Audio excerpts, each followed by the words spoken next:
Alrighty, hopefully this show's okay for everyone. Just interrupt me if anything goes amiss because I can't see your faces now.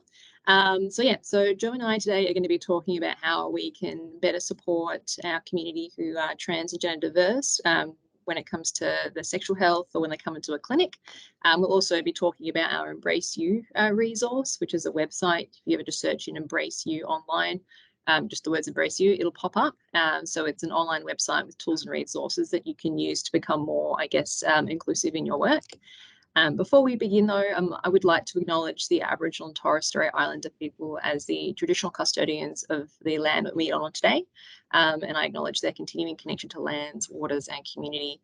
I also acknowledge that many of us are meeting from different lands today. In particular, for me, I'm here in Perth, so I acknowledge the Whadjuk people of the Noongar Nation, who are the true and traditional custodians of the land that we are based on. We pay our respects to them, their culture, and to elders, both past and present. So just really quick, Embrace You. The purpose of Embrace You is to be able to understand what barriers exist to accessing services and increase the knowledge and what people understand about STIs and BBVs, what a risk is, and to make sure that people understand where they can go for testing and places that are inclusive. So when you go to the website, there's also a long support services list that you can have a look at. It's good to refer people to it and to even look at yourself to see what services are available. It can be really, really tricky for someone who's trans and gender diverse to know that the service they're going to go to is inclusive. So being able to refer to places is a really important talent, or a really important skill, I should say. With Embrace You, and when it comes to being inclusive, community collaboration and involvement is really important. When we developed Embrace You, we continuously engaged with community through evaluations and focus groups. I think from memory, it was something like 273 surveys were done over the course of the project. So the final project really is made by community for community. So people can look at the website and see themselves reflected in it. We even did like a photo opportunity for members of the community to be photographed, and they're on the website. So people view it and they really do feel a sense of being affirmed. So when a service involves community in shaping its inclusivity, it makes it more meaningful and more, I guess, genuine. So really listening to community and responding to community is part of the skill. So we're just going to chat now about a couple of different things to think about with being inclusive, particularly in the idea of like a clinic or a community service. And one of the important things is just thinking about what structural barriers exist. So even if you yourself are really like clued in and aware, it's being aware that sometimes the frameworks that we work with can sometimes work against you. So that can be things like policies and procedures. So, if there's policies and procedures that don't ever mention things like transphobia or discrimination about gender and sexual identity, that is, I guess, a structural barrier. So we need to think about how policies and procedures directly support and address issues relating to the trans community. Also things like clinical software. So like if you collect, let's say you have like an admission form at a clinic to collect a patient's details, but you don't then, and you ask on the form, like, what are your pronouns? Like, how would you describe your gender identity? But then your clinical software doesn't have that built in. That means that you can almost be betrayed by the structures that you're working in, because even though you've asked the right questions with the best intent, if it's not built to work for you, it can sometimes work against you. And sometimes being an advocate is really pointing out those barriers. And even if it makes you feel like you have to point out the bad things, that's part of advocacy. It's not always doing the fun stuff like, going to events and wearing a flag. It's also reviewing and pointing out gaps. And even things like the buildings itself, like if the building doesn't have gender inclusive bathrooms, then that's like, that in itself is a gap. And sometimes people find the idea of a genderless bathroom quite strange, but respectfully, our bathrooms at home are not gendered. We can also make clinic bathrooms non-gendered as well. Why be inclusive? I guess it's a bit obvious. In being inclusive, we provide a higher level of care to patients. They're more likely to express what they need from us, to let us know what their concerns are, which then makes you more effective in your work and more attuned to the needs of your community. Because if you're not being openly inclusive, people aren't going to come to you with the problems that they have. And that's what we really want. We want community that can communicate with us. We also know from a lot of research, such as Trans Pathways writing themselves in, that trans and gender diverse people do experience higher levels of discrimination, and that includes outright refusal of service when compared to their cisgender peers. We know that that discrimination will directly lead to poor health outcomes. So if someone has a health issue and they know they're going to get treated badly at a clinic, they're not going to go. So there's a real genuine reason to be inclusive beyond just the moral argument if it's the right thing to do. Do you mind if I interrupt as well? I was just going to add to it as well, that like whenever you're doing advocacy, you know it's supposed to be sort of based on evidence, and it's really important to know where that evidence is. So like the two things you were talking about, like you were talking before about that there's a lot of research out there. The main ones that you can actually look up for your own interest is like Trans Pathways, I believe, through Telethon Kids Institute. That was a WA-based survey, and it really shows some alarming statistics about the discrimination that trans and gender diverse people have faced, particularly in WA.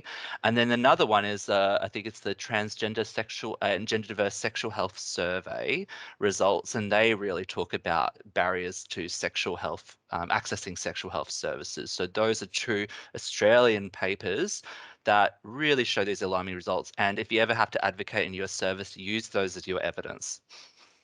That's all I had to say. I totally agree. Thank you. I'll zip through this part because I kind of spoke about this like the last time I was talking about language and identity. So communication, always use the name that someone prefers. So if someone puts it down as a nickname, be really mindful to use it and don't just wait for someone to look trans or gender diverse before you check what name to use, because, you know, trans people don't look the way that you expect them to. There's no way of looking trans. That if you use someone's name that they no longer like, if you use a name that someone no longer uses, so let's say they transition and they have a new name and you use their old name, colloquially in the community, that's called dead naming. And that word dead naming really kind of shows you the emotional kind of effect that can have. Be really mindful to check if someone's got a different name. And again, this goes back to the whole idea of policies and procedures and frameworks, having a way for someone to change their name and making sure that's actually used, really important. And with all of this, practice is key. Using the right pronouns, using the right names. It takes time and practice, but practicing is in itself like a step of improvement. Being really mindful of gendered language. We do it so much without realizing. I know I'm really bad for saying, hey guys, but like I'm working on it. But things like hello ladies and I'll give this to the man over there, without realizing you can really like ruin someone's day if they're like, if you use a word that doesn't really reflect their gender identity. I remember when I had short hair one time, I was at a clinic waiting room and someone didn't look at my face and they were like, give this to the man over there, indicating to me. And I felt, I mean, obviously I felt bad personally, but I also felt bad for the person because I'm like, you've just made a social like faux pas. Don't use the gender language. If you can help it, it can sometimes be very awkward and very painful. But if you do have a misstep or a mistake, don't overly apologize. It's kind of like if you get someone's name wrong and then you go like, I'm really sorry. Just apologize, move on. Don't make a big emotional display about it, but just be mindful to not do it again. It's almost like putting in the dagger and then twisting the dagger while you're still in there. It's sort of like, it's actually not helping by overly apologizing, by just being frank and honest and apologizing and moving on and not doing the mistake again. That's when things change and actually the person respects you for what you've done. Yeah. Yeah, correcting yourself is in itself like advocacy and inclusion. So clinical consultation, like in the room, and I'll start to pass over to you, Jo. Really giving people the tools to feel really empowered in the room, because sometimes going to the doctor, having a medical procedure or any kind of clinical thing can sometimes feel really disempowering, especially if you're a trans person who has a poor relationship with the medical industry. So making people feel as empowered as possible is something you want to do. So that could be, you know, changing a clinical experience to make them feel better. Like, let's say you're doing like a cervical screen on like a trans man, and you can ask them like, you know, would you like to have a friend with you for support? Do you want to listen to music? Can I put like a sheet over you, like in between your top half to like so you don't have to like see it if it's a stressing thing for you. So giving people the tools to feel like they're in control is really, really valuable. Jo, you're a clinician and I'm not. What would you like to add? Basically, like this point here, don't pathologize someone or treat them as damaged goods. It's so important. It's all about holistic healthcare at the end of the day. Like, and I guess this is what I like working in the Aboriginal health sector. We deal with our Archers model of care, which really covers the cultural, spiritual, language components of health, and like the environmental health components too. And it's more than just a person being a disease or a person being just trans. Like, there's more to a person than their identity, right? You have to think of them as a whole person. You need to deliver healthcare for every aspect of them, and just don't assume that just because they are a particular identity, that that's what they're coming in for. So I think especially we see this a lot with people who are diverse gender and sexuality, that they assume that because they've come into the GP, they're coming in for a sexual health test, they're coming in for something to do with hormones or gender affirmation treatment, when it's not necessarily the case. It's all about, actually, you need to ask the patient, what are they here for? And how can they help? That's what they came to you today. And it could be a different form of healthcare that they're asking for. And as a result, that's what you should be delivering, rather than making them feel like they are put into a box. So it's all about the patient, the trans and gender diverse person having control of their health, giving them autonomy, making them feel empowered. That's the essence of good healthcare. That's all I can say on that point. So just imagine, just everyone should be treated equally. Everyone should be treated with the utmost respect. You're working in the public service, like being in healthcare as a public service, therefore you serve all the public. So, and not just part of the public. That's all I have to say on that. All right, next slide. I'm still steering everyone, so. Cool. Okay. Jo, shall I let you take control? No, I'll let you do this one, because this is actually not my slide. Sorry. Yeah, no, that's all right. So attitudes and values. So I feel like in all of our work, regardless of we're clinical or not, if we work with people, it's a constant process of kind of reflecting on ourselves and the work that we do, and looking at our own personal attitudes and, I've done a spelling error, personal beliefs and biases, thinking about, like, where did we learn what we know now? Like, I think, like, all right, like, I went to this kind of school, this kind of area. I studied this in this area. The places that I learned from, were they biased? Were they sexist? Were they racist? Were they, transphobic? And how has that influenced me? Is there any kind of, there's explicit and like a subconscious and conscious bias, things that that you do and things that you don't know that you do. So I feel like this is a really important part of inclusivity. And when I say inclusivity, I mean beyond just like trans health. I mean any kind of identity. It's constantly thinking about what assumptions we might make of people, and why we make those assumptions, and if they're right, or if we've learned from a bad place and haven't yet been able to go through that journey of reflecting and learning and improving. Think about the times where people have made assumptions of you based on your identity. Were they correct assumptions? And even if they were correct, were they welcome or appropriate assumptions to be making in that space? And how did it affect you? So I think this is a really kind of a core kind of personal thing when we are inclusive, is always looking at ourselves, because the community will be looking at you. So having that ability is super valuable. But yeah. So, Jo, I'll let you talk about this one, because this is your work of art. Yeah, I was going to say, so this is something that I sort of worked on with one of the doctors at SHQ. This letter template's excellent. It basically provides people the space to provide detailed information, not only on their identity and their pronouns and their gender identity, but also their birth at sex, so that you understand the differentiation between the two. But also just it's a model for how questions should be asked as well as a health practitioner. And so there's a number of, it's basically a history taking form. It's 5 pages long, so it is a bit lengthy, and the last page is an appendix, so that the patient doesn't need to provide that to the clinician per se, but it is a really well done template which covers all aspects of a gender diverse person's healthcare and what they would like addressed at their health appointment today. So they would provide this to their practitioner prior to seeing them. This can be done at the admission process in the service, or this can be done right as soon as they walk through the door in the appointment. And this is supposed to be a tool to give individuals self-determination, but also to empower health professionals as well, that they can actually see trans and gender diverse people because there's a resource that will support them and walk them through what is how to deliver good healthcare to this cohort. So I think it's a great letter template.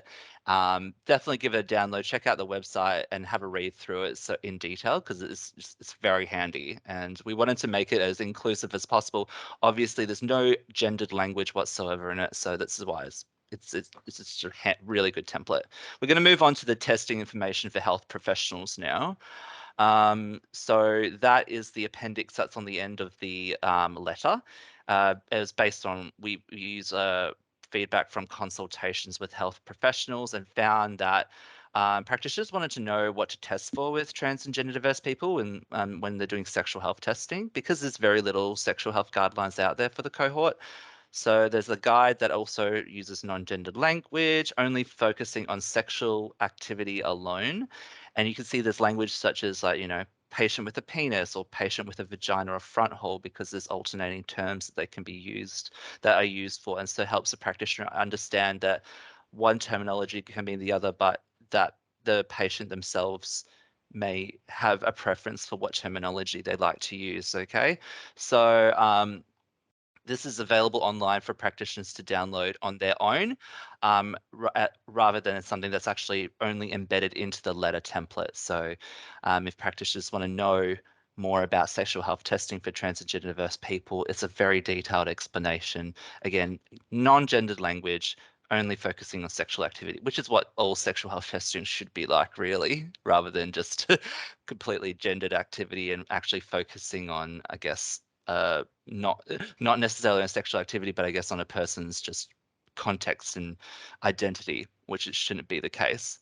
So proceeding to the language guide, that's something that's incredibly special, and that was made by Maddie, and I'm just blown away about how well done it is. I'll never be able to produce something to the high quality. So like, honestly, check this resource out first and foremost, because it explains all terminology, whether it's anatomy, whether it's sexual health terms, whether it's terms used by the trans and gender diverse community, explains them all in nice, simplified definitions. So this resource is for everyone. It's for the trans and gender diverse population, it's for health professionals, and it really just covers every single term that you might come across in the Embrace You resource, but also in general conversation as well with trans and gender diverse patients. So it's really just a well done resource, and please just favorite that on your desktop straight away. And remember also that it will be updated if there are a significant number of new terms that are introduced into the space. We also have a sexual health safety quiz. So we know there are a lot of sexual health sexual health risk assessments out there. I mean, sexual health testing in itself is almost like a risk assessment. Sort of like, it almost feels like a quiz sometimes, and practitioners tend to just check things off one by one. They're all very problem focused, and they can actually be really disempowering because they use fear tactics to motivate people to test.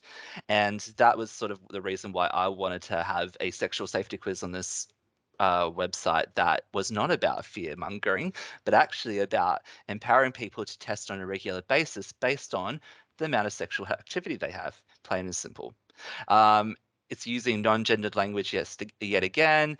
Nobody's been inappropriately labeled, and the quiz results can be emailed to the individual, so there's no real data sharing as well.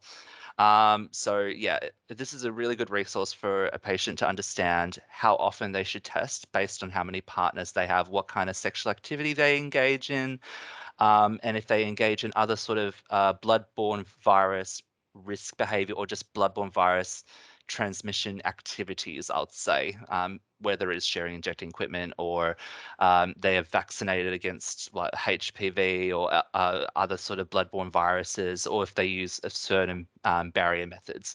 I don't like the term safe sex, so we definitely do not say that. Because safe sex is not, everyone just thinks that's condoms and other barrier methods, and that's not necessarily the case. Moving on to the sexual health testing video. Just want to check, Maddie, does this link, does it work? I don't think it does, sorry. I think it's meant to connect to the to online, but the QR code will link through to the YouTube video. Yeah. So either way, so you can either use the QR code to see the YouTube video, or you can go on the Embrace You page and there is a hyperlink for the sexual health testing video.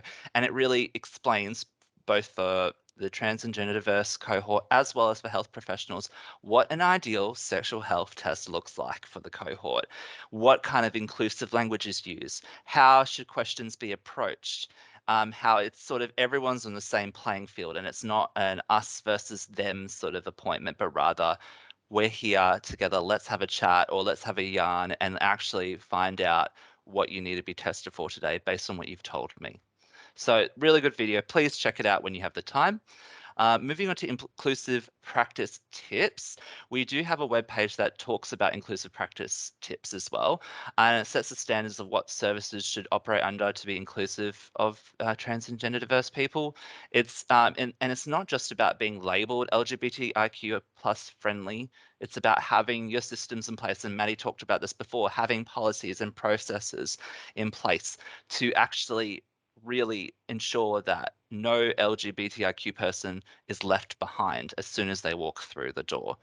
Okay, it's all about not discriminating based on any kind of identity marker whatsoever, and it's also about being explicitly inclusive and not just saying you're inclusive, but not following through with that. So this means having ongoing training, having ongoing upskilling for all staff members, no matter what discipline they are in your health service, from doctors to nurses to Aboriginal health practitioners to admin staff, to if you're in archers at the moment, to your drivers as well. Like they're all important and they have to all require that kind of training because they're the ones that have conversations with the cohort at each stage of their interaction with the health service. So moving on to print resources, you will know that there are a heap of print resources available. Again, use the QR code to access them, but you can order them for your service. You've got things like the posters, and you can see that image there. It's an amazing poster of trans and gender diverse people, and also I love that it's got body diversity as well. I think it's nice to show that in a poster as well. But you've also got brochures which give you an overview of the whole website and resources available, wallet cards which provide your QR code with a link as well. So there are a lot of resources that you can order for free, and Maddie working at SHQ would deal with those orders for you. And just moving on to evaluation, there is a lot of, oh yes, oh, sorry, I went back. I got rid of it, sorry. Oh yeah, basically a lot of positive feedback was received from the community, and obviously there's definitely room for growth, but this is an amazing sort of resource that it's only in its very beginnings, and it has such potential to grow into something, say, similar to TransHub, like as you can see here. So please, if you are on this resource and you find it useful, or if you don't even find it useful, please provide your feedback, because that would help us continuously improve the resource for the West Australian community. TransHub is also a very good website you should access as well. Please, I favorite that wherever I go, because it talks about social and medical and legal affirmation in such detailed but easy to understand terminology. So yeah, and also there's a new one, the Trans Vitality Toolkit's so good. It's really focused for trans and gender diverse people about how to look after each other, and it's a very mental health toolkit focus. So yeah, please check that resource out. Yeah, so thank you for listening to what we've been talking about Embrace You. It's a great little resource. We both had the privilege of working on that in our previous lives, and yeah, please let us know if you find it useful or not.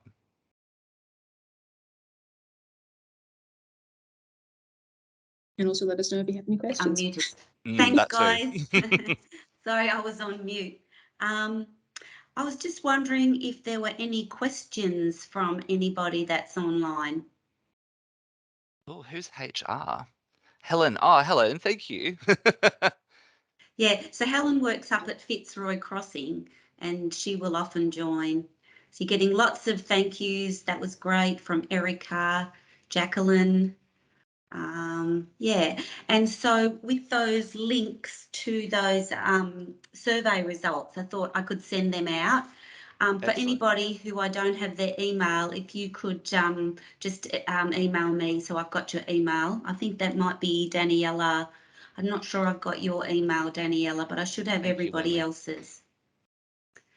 So many kind words today. Wow, I'm feeling really flustered from all, from all the compliments. Oh my God. Thank you. We try to be, me and Maddie, we've presented together. We've done sexual health education for a while together in our previous life. And yeah, I think we just really enjoy presenting together. So we just bounce off each other really well. Yeah. But obviously the Embrace You site is something that could really help a service, improve the way that they can be more inclusive with their healthcare.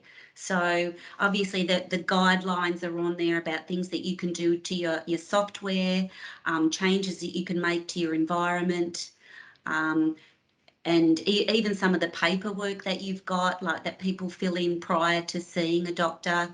Yeah. So that would be all on that site. Yeah, Yes. absolutely. Look, some software is a bit slow on the uptake. So I know Best Practice definitely has pronouns and gender and sexuality identity as indicators. But I think Medical Director might have it as well. But I know Communicate MMEX sort of behind the ball on that one. So if you really, if you're working at Archers per se, and you really want to have that included into your software, please advocate to your IT manager and see if they could advocate to those companies to get it on board. And it does work. Only so much shouting I can do, and they don't listen. That's right. And look, also, here we've got a question from Helen. Is the Trans Hub website available as an app or anything similar that you may know of? Not as an app, but it is just a website. So it's mobile friendly though, so yeah. It looks like an app when you access it, and you can favorite. It's just because it's got so much content on it, having it as an app would it's a lot of work. So they kept it to a website. Mm-hmm. Yeah, and also William thought that the resource for patients to fill in for clinicians before an appointment is a really great idea. Yay.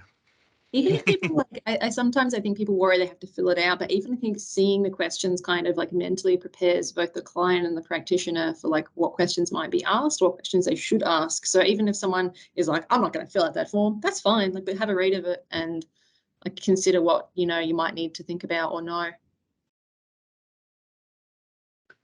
All right. Well, thank you very, very much, Maddie and Joe. It was really enjoyable. Again, I have recorded this presentation, so if any of you would like to share it with your colleagues or any of your partner organisations, let them know that this will be available on the ACWA YouTube channel. Probably not straight away because it does take some time for our comms team to get it up there, but it will be up there. For those of you that are joining the ACWA Sexual Health Forum on the 23rd of June, which I'll send an invite, we're going to the theme is about inclusive practice in sexual health and sexual health care. So we just think it's such an important topic, and yeah, we'll be delivering that for our forum again. So we'll see both Maddie and Joe deliver there as well. So thanks very much, guys. We're doing something different though, but we will be presenting. Yeah. And thanks to everybody that joined the Bite for today. We'll be back again next Tuesday for another Bite, which will actually be from the YEP crew, which is the Youth Engaging Peers program, and they'll be delivering on consent. So hope to see you next Tuesday, same time, 12 o'clock till 12:30. Thanks, everyone.